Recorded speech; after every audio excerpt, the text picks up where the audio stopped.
ఒక ఆయన తన దగ్గర ఉన్న 10 రూపాయలు తీసుకొని డైమండ్ షోరూమ్కి వెళ్ళారు. ఒక అందమైన నెక్లెస్ని చూశాడు. అబ్బబ్బబ్బబ్బబ్బబ్బ! దీని అందం ముందు, దీని మెరుపుల ముందు అసలు ఉందిరా బాబు, అసలు ఎట్టాగుట్టా కొనాలి అని అనుకొని ఒకటికి 10 సారి చెక్ చేసుకొని వెళ్ళి ఎందండి అని అడిగాడు. 1,00,00,000 అన్నారు ఆయన. అవునా, దీనికా? కోటియా? ఎల్లవయ్యా, దీని 1,00,00,000 ఏం కాదు, ఇంకా తక్కువ వస్తుంది, నాకు తెలిసిన బేరాలు బోళ్ళు ఉన్నాయని చెప్పి బయటకు వచ్చాడు. బయటకు వచ్చి లైన్లో తిరుగుతూ ఉన్నప్పుడు అక్కడ ఒక బజ్జీల బండి చూశాడు. వెళ్ళాడు. 10 రూపాయలు బజ్జీలు కొనుక్కొని 10 రూపాయలు హ్యాపీగా కడుపు నిండా తిన్నాడు.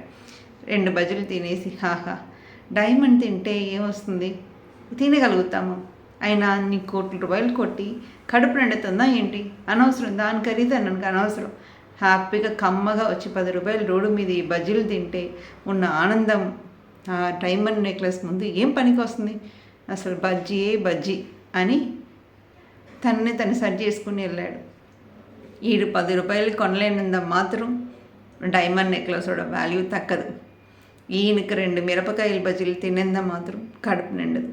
సో ఇక్కడ వర్త్ అనేది చాలా ఇంపార్టెంట్. వర్త్ తెలియకుండా 10 రూపాయలకు డైమండ్ నెక్లెస్ కొనటం, కొట్టిందా మాత్రం డైమండ్ నెక్లెస్ కూడా వాల్యూ తగ్గదు. దాన్ని కొనేవాడు వస్తారు. So wait for your time.